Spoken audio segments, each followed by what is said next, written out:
आगे क्या होगा ये वक्त बताएगा, लेकिन लोगों की जुबान पर एक बात तेजी से आ रही है कि कहीं इस सदी की शुरुआत में जो हुआ था वही फिर से तो नहीं होने वाला है, क्योंकि लालू परिवार का एक नए किरदार में राजनीति में पदार्पण होगा, ऐसा माहौल बनाया जा रहा है। राष्ट्रीय जनता दल के कोर वोटरों को जैसे थर्मामीटर लगाकर देखा जा रहा है कि वो इसे कैसे लेते हैं। हाँ, नाम है रोहिणी आचार्य का। नमस्कार, मेरा नाम है मृत्युंजय त्रिवेदी और आप देख रहे हैं अमर उजाला बिहार। सीमांचल में जब लालू प्रसाद यादव ने रैली में वर्चुअल तरीके से हाजिरी बनाई थी, तब भी रोहिणी का नाम लिया था। इस महीने की शुरुआत में पटना के गांधी मैदान में सशरीर हाजिर हुए तो भी रोहिणी आचार्य का नाम लिया, और अब रोहिणी आचार्य की राजनीति सक्रियता वाली कुछ तस्वीरें भी अलग अलग स्तर से वायरल की जा रही हैं, ताकि रिस्पांस देखा जाए।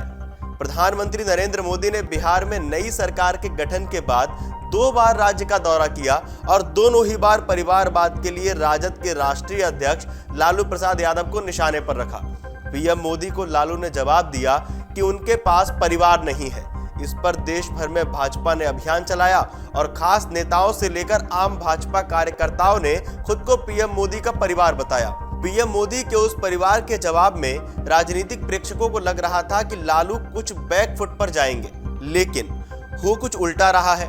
लालू परिवार से अब एक नए सदस्य के रूप में रोहिणी आचार्य को लॉन्च पैड पर लाने वाले हैं। Chanakya school of political rights and research के अध्यक्ष सुनील कुमार सिन्हा कहते हैं कि परिवार में अब 2 ही विकल्प नजर आ रहे हैं, एक तो रोहिणी है और दूसरी ओर राष्ट्रीय यादव।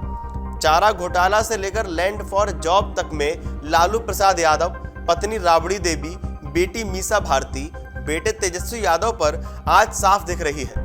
ऐसे में तेजस्वी यादव की पत्नी राष्ट्रीय यादव विकल्प बन सकती थी, लेकिन वो राजनीतिक रूप से उतनी जवाबदार नहीं है। ऐसे में रोहिणी आचार्य का सामने आना चौंकाने वाला नहीं है। जहां तक तेज प्रताप यादव का सवाल है तो उन पर अमूमन कम ही जिम्मेदारी दी जाती है।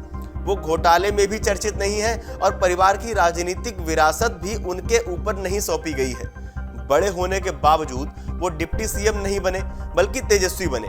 ऐसे में समझना बहुत मुश्किल नहीं है क्यों रोहिणी आचार्य का नाम आगे आ रहा है।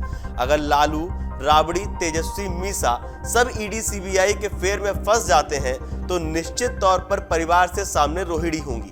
दरअसल जब बच्चे छोटे थे तो लालू प्रसाद यादव ने खुद जेल जाने की स्थिति में अपनी पत्नी राबड़ी देवी को राज्य का मुख्यमंत्री बनाया था।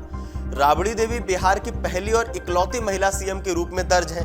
राबड़ी जब सीएम बनी थी तब भी विपक्ष ने चर्चा उठाई थी कि क्यों और कैसे, लेकिन तब भी लालू प्रसाद यादव की पार्टी में कोई विरोध नहीं था। इस दौरान राबड़ी देवी के दोनों भाई सुभाष यादव और साधु यादव भी सक्रिय राजनीति में रहे, जनप्रतिनिधि भी बने और खूब चर्चित भी रहे। बच्चे जब बड़े हुए तो कई कारणों से सुभाष, साधु इस परिवार से अलग हो गए।